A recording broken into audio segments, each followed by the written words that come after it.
في فنانين لما بيختفوا بتحس إنك فقدت حاجة غالية. ناس كنا بنشوفهم في كل مسلسل وفيلم وبرنامج، وفجأة سابوا الساحة واختفوا كأنهم ما كانوش موجودين. يا ترى إيه السبب؟ مرض؟ اعتزال؟ مشاكل؟ ولا اختيار شخصي؟ في فيديو النهاردة هنتكلم عن 7 فنانين كانوا نجوم صف أول وفجأة اختفوا تماماً من الساحة. أول واحدة حنان ترك، فنانة كانت رمز من رموز السينما في التسعينات وأوائل الألفينات. من أشهر أفلامها سهر الليالي والحرامي والعبيط ومسلسل أولاد الشوارع.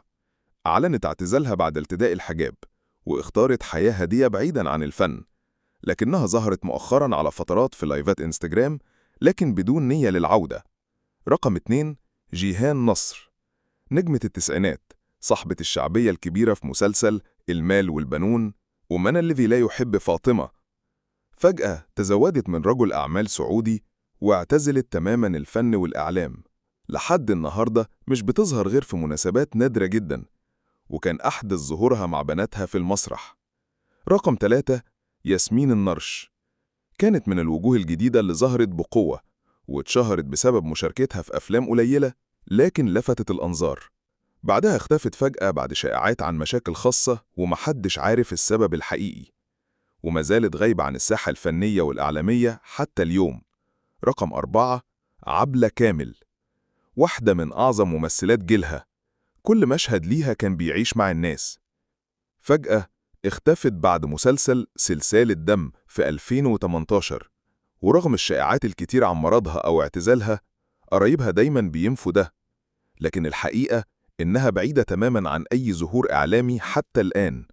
رقم 5، محمد صبحي، رغم إنه مش مختفي تماماً لكنه غايب عن الشاشة منذ فترة. اختار يركز على المسرح فقط ورفض المشاركة في الدراما التجارية، وده خلى جمهور كبير يسأل فين محمد صبحي؟ رقم 6، شيرين وجدي، صوتها كان من أقوى الأصوات في التسعينات.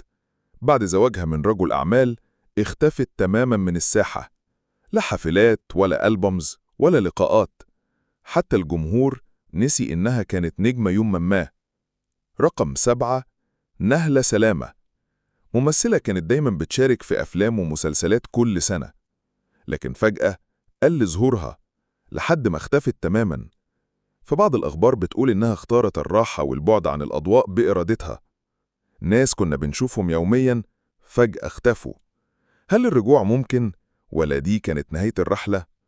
قولولنا في الكومنتات مين أكتر فنان كنت بتحبه واختفى فجأة، وما تنسوش تدعمونا باللايك والاشتراك وتفعلوا الجرس علشان توصلكوا فيديوهاتنا الجديدة دايما. كان معكم من قناة أخبار النهاردة.